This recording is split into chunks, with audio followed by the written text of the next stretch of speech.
Hey guys, I'm back. So got a little bit of free time and gonna get back on the polishing of my GL 1500 before I start doing regular seasonal or summer riding. And just really quick looking at this outer floorboard. Basically, I buffed the whole bike out as well as I could last year, and I spent weekends and weekends doing it. Um, the way it works out is once you get it down to a certain surface, you can get some decent, reflection off this. As you see, this has got a lot of pitting and scarring in it. Some of that comes out, some of it doesn't. But I did the front half of the floorboard, and this is what the back half looks like. It was, of course, one image when I started, and this is about 5 minutes worth of buffing with just a regular, corded drill and a regular buffing wheel. But keeping the bike clean all last summer, keeping it relatively clean in the garage all winter, and the difference is that. I mean, it just turns white and it gets, moisture into the metal or something, oxidization, whatever it is. But it's a huge difference. It only takes a few minutes worth of work. It's never going to look perfect. I can't find replacement covers for these anywhere, but not in chrome. But it's a really quick job once you've done it once, and it looks fine all summer long. Again, that's pretty reflective. It's a pretty good image for a 28-year-old motorcycle. I'm still just using the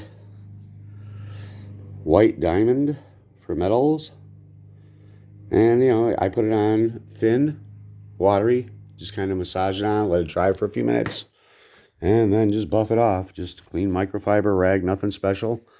I would show you some of it, but it's just really boring and loud. But again, I basically have to do all of the metal parts of the bike, and this is what it looked like from last year. It still looks really good. It still looks really clean. Most people wouldn't notice anything about it, and the front case guards are here. But I mean, it's something you got to do if you want to keep the bike in good condition and really looking good on the streets. Because this does. For a 30-year-old motorcycle, 28-year-old motorcycle, it's not bad at all. But it's the little stuff like this that sucks up a lot of your free time and energy. But you kind of have to do it once the bike is so old. But that's the difference in the polish and the non-polishing of your parts. Seasonally, you let that build up for a few years, and that's not going to be so easy to get out. It was really rough last year. It took me hours and hours and hours and hours of work to just get through it. But going to clean it all up this weekend, get it ready.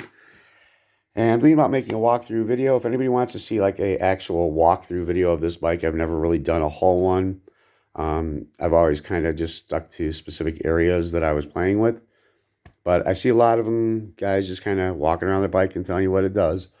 So if anybody wants to see one, by all means, add it to the comments, and I'll give you the grand tour of the whole thing. At the moment, the bike is fully assembled. I know I take it apart a lot and mess around with it, but one of these days, if anybody wants to really have a good look at this thing, let me know, and I'll show it to you.